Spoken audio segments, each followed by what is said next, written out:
اللهم صل على محمد وآل محمد. اعوذ باللہ من الشیطان الرجیم. بسم اللہ الرحمن الرحیم. ہم قرآن سے پوچھتے ہیں کہ امام کون ہیں، امامت کا حق کس کو ہے. خداوند متعال سورہ بقرہ کی آیہ نمبر 124 میں ارشاد فرما رہا ہے وَإِذِ ابْتَلَىٰ إِبْرَاهِيمَ رَبُّهُ بِكَلِمَاتٍ. جب خدا نے حضرت ابراہیم علیہ السلام سے امتحان لیا فَأَتَمَّهُنَّ قَالَ إِنِّي جَاعِلُكَ لِلنَّاسِ إِمَامًا. تو حضرت ابراہیم نے اپنے امتحان کو 100% نمبر لے کر پاس کیا. جب امتحان کو پاس کیا تو اللہ نے کہا انی جاعلک للناس اماما، اے ابراہیم میں تجھے لوگوں کا امام بنانے والا ہوں. تو پتا چلا ہے کہ امتحان دینے کے بعد امامت عطا ہوتی ہے، امتحان دینے کے بعد امامت ملتی ہے. جب اللہ نے حضرت ابراہیم کو کہا کہ میں تجھے لوگوں کا امام بنانے والا ہوں، امامت سے پہلے اللہ نے جناب ابراہیم کو منصب رسالت پہ فائز کیا ہوا ہے، منصب خلت پہ فائز کیا ہوا ہے، منصب نبوت پہ فائز کیا ہوا ہے.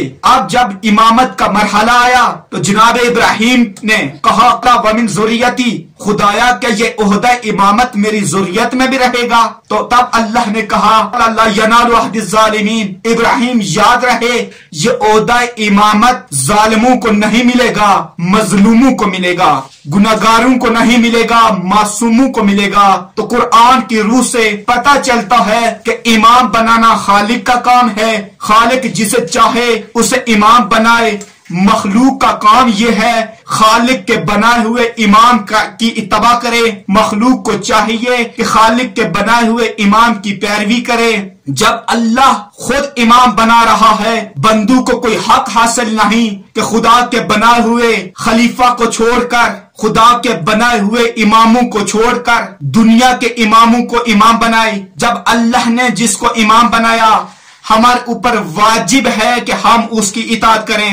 یہ قرآن کی ایک آیت. اب قرآن کی دوسری آیت میں خداوند متعال ارشاد فرما رہا ہے اطیعوا اللہ واطیعوا الرسول واولی الامر منکم، اطاعت کرو اللہ کی، پھر کہا کہ اطاعت کرو اس کے رسول کی، اطاعت کرو اولی الامر کی جو حکم دے سکتا ہو.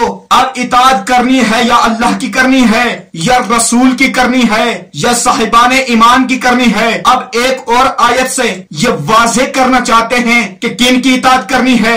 اللہ کہہ رہا ہے سورہ مائدہ کی آیت نمبر 55 میں انما ولیکم اللہ ورسولہ والذین آمنوا الذین یقیمون الصلاۃ ویؤتون الزکاۃ وہم راکعون. اللہ سورہ مائدہ کی آیت نمبر 55 میں ارشاد فرما رہا ہے کہ ایک ولی تمہارا اللہ ہے، ایک اس کا رسول ہے، ایک وہ صاحبان ایمان ہیں جو نماز کو قائم کرتے ہیں اور حالت رکوع میں زکات دیتے ہیں. اب برادران اسلام اس کے بعد ایک اور آیہ مجیدہ کی طرف چلتے ہیں. خداوند متعال اپنے حبیب سے مخاطب ہو کر کہہ رہا ہے یا ایھا الرسول بلغ ما انزل الیک من ربک وان لم تفعل فما بلغت رسالتہ واللہ یعصمک من الناس. الرسول پہنچا دے وہ پیغام جو میں نے تم پہ نازل کیا ہے، اگر ایسا نہ کیا گویا تو نے رسالت کا کوئی کام ہی نہیں کیا. پھر اللہ کہہ رہا ہے اس آیت کے اندر کہ اے میرا حبیب پریشان نہیں ہونا، لوگوں کے شر سے میں تجھے محفوظ رکھوں گا. جب اللہ کے نبی نے قرآن کی اس آیت پر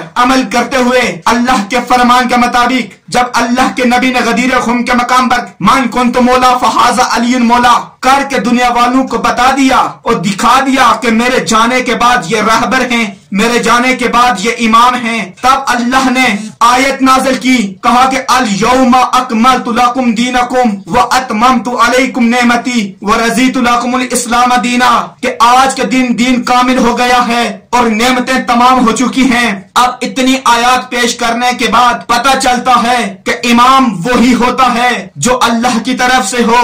امام وہ ہوتا ہے جس کو رسول اکیلے بند کمرے میں نہیں، جس کو رسول 4 لوگوں کے سامنے نہیں. امام وہ ہوتا ہے جس کو غدیر خم کے منبر پر، جس کو لاکھوں کے مجمع میں جس کا ہاتھ بلند کر کے کہیں من کنت مولا فہذا علی مولا، جس کا میں مولا اس کے علی مولا.